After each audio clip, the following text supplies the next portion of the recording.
Hi, welcome back. Do you know about family estrangement? What exactly is estrangement? What does it mean to be cut off from family?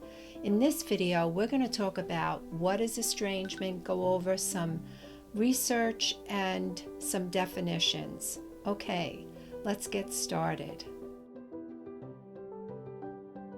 This topic is very important. A lot of people are experiencing estrangement, so there's a real need for us to know what it is and what it's not. Now, in this video, we're going to be talking about what is estrangement.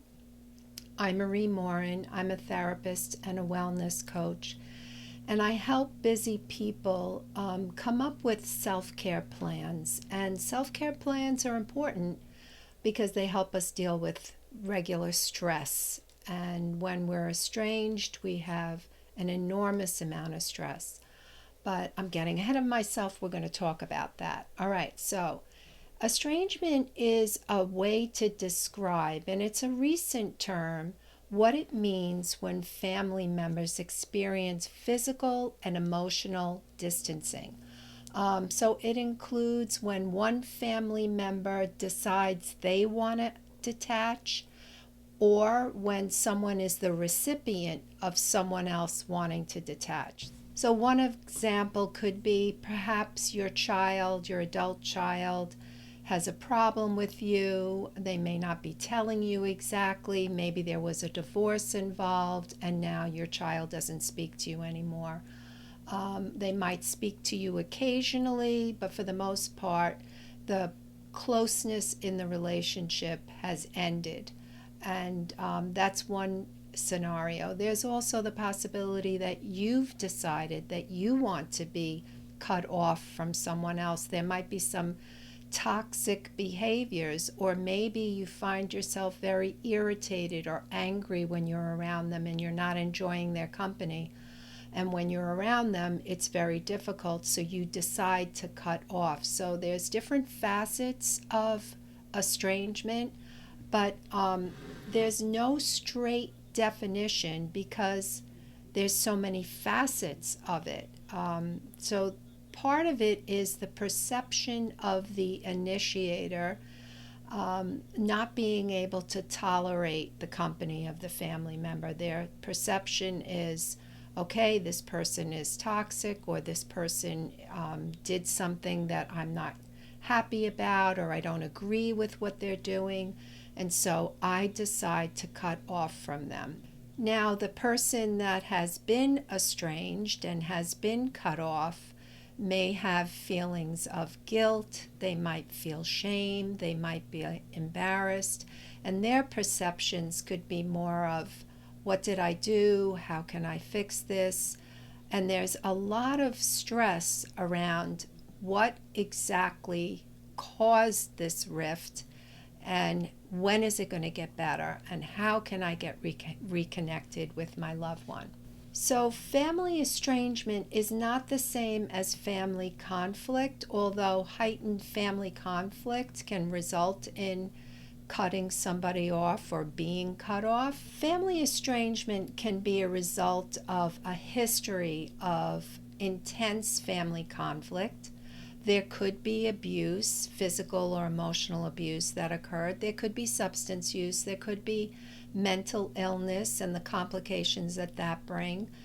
There could be a lot of history of dysfunction, but there also could be things that perhaps people don't agree on, lifestyle choices, or someone is hurt about something that they've had happen when they were a child or a young adult, and then they don't have comfortable feelings about being with their loved one.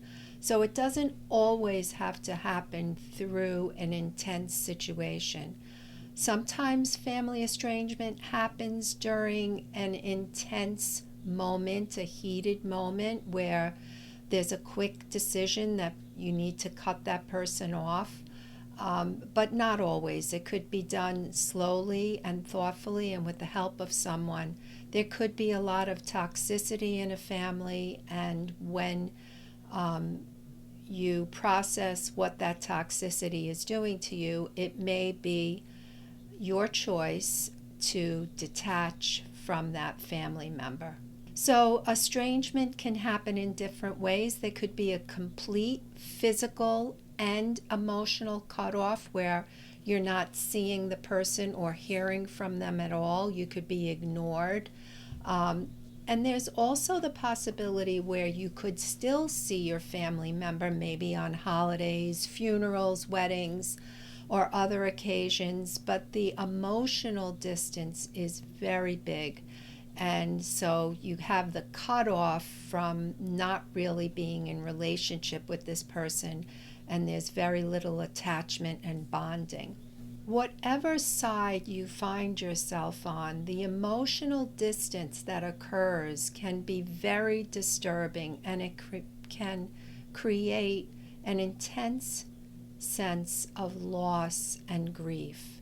There's this unsettling because of the uncertainty of what's going to happen with the relationship. And in some cases, there could be a degree of relief. Oh my gosh, I don't have to deal with this person anymore. They're giving me a lot of grief. And yet, within that relief, there could always be that nagging thing that happens, like, what if I see this person again? What's going to happen? So there's a lot of elements to family estrangement. Defining estrangement is really difficult because one of the things is that there's a lack of research. There is some research, but not a lot of it. Studies have shown that there's about 70 million people in the United States that report being estranged from one or more family members, and maybe 27% of adults have experienced being cut off. And I'm thinking that the estimate is rather low, and this is why. Because people don't want to talk about it. We don't want to talk about the fact that our families are broken up and that we are not speaking to our daughter or our son or our sister or our brother. It hurts to talk about it, and there is some potential for feeling embarrassed, having some shame, having some guilt. So the estimate of how many people are really struggling with estrangement is rather low. So there are a couple of books, and one of them is the book Fault Lines by Carl Pilmer. Now, he studied about 1,200 people, and he describes estrangement as a form of chronic stress that have three key elements. And the first one is broken attachment bonds. So this makes sense. You're attached to somebody, you see them often, even if it's difficult, you still have that attachment. The second element is the pain of being socially rejected. It could be extremely disturbing for someone in your family to just cut you off. And it could be very disturbing to have to decide to cut someone off. And the third element that Carl Pilmer describes in his book Fault Lines is this sense of constant uncertainty about the status of the relationship. What is going to happen? Will I ever see them again? And if I see them again, how will the relationship look? Are we going to be connected? Will we ever be as close again? Or if I see them, how will they treat me? Are they going to continue to do what they used to do? So there's a lot of stress involved in being cut off from a family member. A second book that I recommend is by Kylie Aglias from Australia, and the name of the book is Family Estrangement, A Matter of Perspective. So the interesting thing about this book is that she talks about how family estrangement is so much bigger than conflict and more complicated than betrayal. And it has to do with the meshing of contradictory beliefs, values, behaviors, and goals, and could be the result of at least one member considering reconciliation impossible and or undesirable.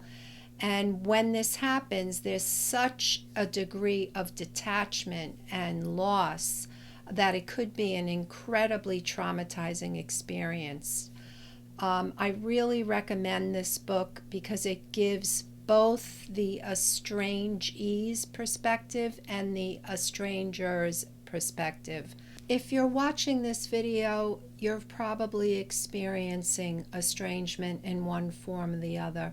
Maybe you were the one that initiated cutting off from your family member, or maybe you're the one that's experiencing someone else's decision to just cut you off and alienate themselves from you with little contact. Maybe you're being ignored.